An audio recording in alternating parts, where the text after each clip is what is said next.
കടൽ ചാടി കടന്നി കരലുണ്ടാകും ആ പൊരി നീലെ തിരഞ്ഞഞ്ജനൻ ഹനുമാൻ സീതയെ ചെന്നു കണ്ടു ചേതസി മോദം പൂണ്ടു യാത്രയോ ഉണർത്തിച്ചു രാത്രിയിൽ പുറപ്പെട്ടു ചെമ്പകമരത്തിന്റെ കൊമ്പെല്ലാം തകർത്തിട്ട് വീച്ചക കുറുമൊഴി മുല്ലയും പൊട്ടിച്ചിട്ട് നാലഞ്ചു പേരു ജ്ഞാനപാലകന്മാരുറങ്ങുമ്പോ എന്തെടാ ഉറങ്ങുന്നതെന്തൊരു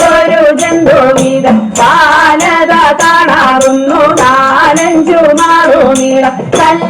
കല്ലെടുത്തെറിയണം പല്ലെല്ലാം കൊഴിക്കണം കല്ലെടുത്തോങ്ങുന്നേരം പല്ലു വീണിച്ചു കാട്ടി കല്ലെടുത്തോങ്ങുന്നേരം പല്ലു വീണിച്ചു കാട്ടി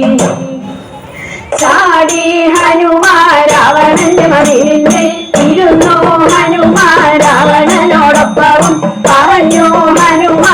ഹനുമാരാവണനോടിത്തരം കള്ളനോ നീ ദുഷ്ടനോ നീ രാക്ഷസ പൊന്നനോ എന്തട രാവണ ഏതട രാവണ സീതയെ കക്കാൻ കാരണം നിന്നോടാരാൻ ചൊല്ലിട്ടോ നിന്റെ മനസ്സിൽ തോന്നിട്ടോ എന്നോടാരും ചൊല്ലിട്ടല്ല എന്റെ മനസ്സിൽ തോന്നിട്ട് നിന്നരികിലിരിക്കുന്ന മന്ത്രിയോട് ചൊന്നാലോ പിടിക്കുവിൻ കെട്ടുവിൻ വല്യറയിലാക്കുവിൻ കാലിനെ തുണി ചുറ്റുവിൻ വാലിലഗ്നി കൊടുക്കുവിൻ വാലിലഗ്നി കൊടുത്താൽ പോരാ ലങ്കാ ചുട്ടു ധരിക്കണം ലങ്കാ ചുട്ടു ധരിച്ചാൽ പോരാ ദേവിയും കൊണ്ടുപോരേണം സീതയും കൊണ്ടുപോന്നാൽ പോരാ രാമന് കൊണ്ടു കൊടുക്കണം രാമന് കൊണ്ടു കൊടുത്താൽ പോരാ അനുഗ്രഹമൊന്നു വാങ്ങണം രാമന് കൊണ്ടു കൊടുത്താൽ പോരാ അനുഗ്രഹമൊന്നു വാങ്ങണം അനുഗ്രഹമൊന്നു വാങ്ങണം അനുഗ്രഹമൊന്നു വാങ്ങണം